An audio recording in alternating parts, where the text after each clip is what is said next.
నమస్తే, welcome to reflection news. నేను శర్మ.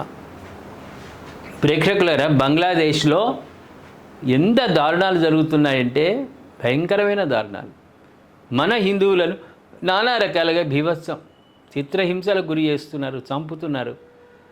కొన్ని సందర్భాల్లో వాళ్ళే చనిపోయే విధంగా టార్గెట్ చేస్తున్నారు. అక్కడ ఉన్నటువంటి ముస్లిం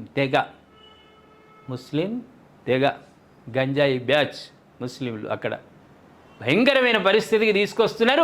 అయినా ఇక్కడ ప్రభుత్వం ఎందుకు మౌనంగా ఉంది? కేంద్ర ప్రభుత్వం బంగ్లాదేశ్ పైన ఎందుకు మౌనంగా ఉందో కేంద్రం జవాబు చెప్పాలి. ఇన్ని జరుగుతున్నా, ఇన్ని దాడులు జరుగుతున్నా ఎందుకు సానుభూతి ఉంది బంగ్లాదేశ్ పైన? ఇక్కడ ఏమైనా జరిగితే, ఒక్క ముస్లిం వ్యక్తికి ఏమైనా ఇక్కడ జరిగితే అంత లబ్బదిబ్బ మొత్తుకుంటారు కదా.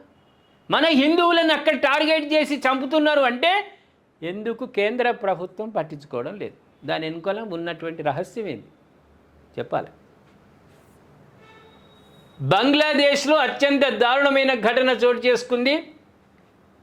దారుణమైన ఘటనలు అందాం, ఇక బహువచనం, ఘటన కాదు, ఇది ఒక్కటే అయింది కాదు, అక్కడ మస్తుగా అవుతున్నాయి. రంగపూర్ నగరంలో నివసిస్తున్న ఒక రిటైర్డ్ హిందూ టీచర్ కుటుంబాన్ని దుండగులు కిరాతకంగా హత్య చేశారు. ఇంటి మీద డ్రగ్స్ తీసుకుంటున్నారని ఆపినందుకు, వద్దు అన్నందుకు ఆ దుర్మార్గులు వీళ్ళని చంపారు.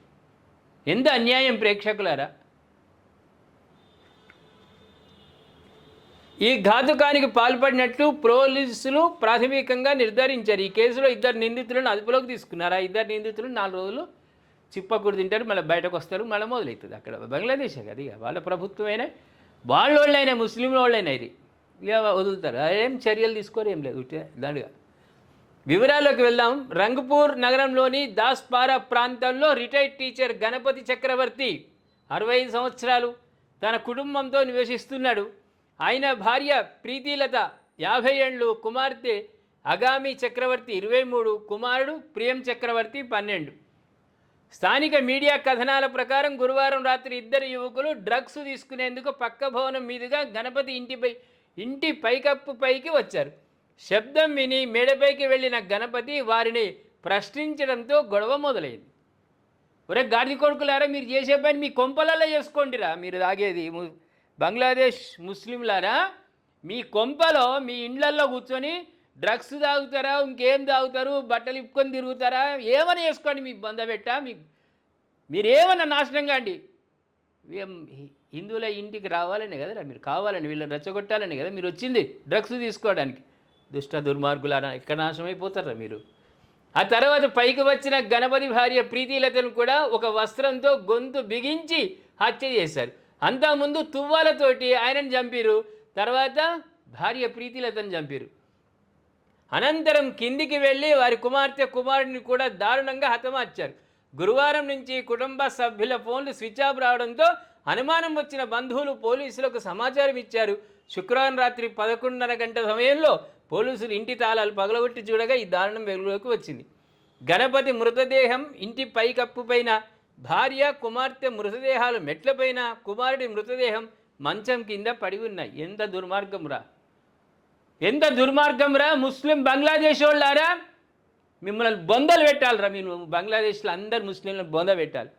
నాశనం చేస్తున్నారా, మా ప్రాణాలను తీస్తున్నారా, హిందువుల ప్రాణాలు తీస్తున్నారా. రామ అంటే భయం ఉన్నదిరా, శివ అంటే భయం ఉన్నదిరా, బొట్టు పెట్టుకుంటే భయం ఉన్నదిరా. ఇవాళ అమాయకమైనటువంటి హిందువులను మీరు వాళ్ళు వద్దురా, ఎందుకురా, మా ఇంటి మీదకి వచ్చి ఎందుకు తాగుతున్నారా, మీ కొంపలల్లా తగలబడుకుంటారా, మీరు కొంపలల్లో దాగుంటారా అన్నందుకు చంపితిరి ఒక కుటుంబాన్ని. ఏమందాం ప్రేక్షకులారా, ఇట్లా దుర్మార్గం మన దగ్గర మన ముస్లింలను సోదరులుగా భావిస్తుంటే పాకిస్తాన్లో కానీ బంగ్లాదేశ్లో కానీ ఇవి 2 ఉన్నాయి దరిద్రమైన దేశాలు. ఎప్పుడు నాశనం అయిపోతాయో చూద్దాం. మన హిందువులను అంటే టార్గెట్ చేసి వాళ్ళు చంపుతున్నారంటే ఏమందాం వీళ్ళని, ఏమందాం ప్రేక్షకులారా? వీళ్ళ బొందలు పెట్టా వీళ్ళను. కాబట్టి కేంద్ర ప్రభుత్వం కూడా కఠినంగా చర్య తీసుకోవాలి, లేకుంటే యుద్ధం చేసి పడేయాలి బంగ్లాదేశ్ మీద, యుద్ధం ప్రకటించాలి. అమాయకమైన హిందువులను చంపుతూ ఉంటే కేంద్రం ఎందుకు మౌనంగా ఉన్నది? ఎందుకు యాక్షన్ తీసుకుంటలేదు? కారణం ఏంది? ప్రేక్షకులారు మీకేమైనా కేంద్రం మీద ఏమైనా డౌట్ ఉంటే కామెంట్ రూపంలో తెలియజేయండి. సబ్స్క్రైబ్ చేసుకోండి, షేర్ చేయండి.